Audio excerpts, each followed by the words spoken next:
Road మీద పడ్డాం. రోజు అడ్డా మీద పనికి రావడం, ఇంటికి పోవటం. దయచేసి రాష్ట్ర ప్రభుత్వం వారు కానీ, మన స్థానిక శాసనసభ్యులు శ్రీ రాజగోపాల్ తాదయ్య గారు కానీ తక్షణమే మాకు ఈ ఆన్లైన్ పద్ధతి అనేది తీసేసి ట్రాక్టర్లకి ఇంతకుముందు ఎలాగైతే ఇక్కడ టన్నుకు 400, 350 చొప్పున కట్టించుకొని ఇసుకని ఎలా వదిలారో అలా వదిలి మా భవన నిర్మాణ కార్మికులకి పని కల్పించాలని మేము జగ్గయ్యపేట మండల బిల్డింగ్ వర్కర్స్ కోరుకుంటున్నాం. దయచేసి మాకు ఇసుకని వదిలి మాకు పనులు కల్పించాలని.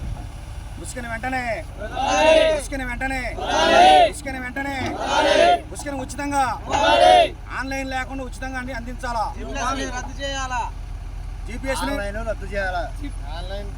ట్రాక్టర్లకి జీపీఎస్ లేకుండా ఉచితంగా లోడింగ్ మనం డబ్బులు ఇక్కడ స్టాక్ యార్డ్గా కట్టించుకొని ఇసుక అందియాలని మేము ప్రభుత్వ వారిని, స్థానిక శాసనసభ్యుల వారిని కోరుకుంటున్నాం.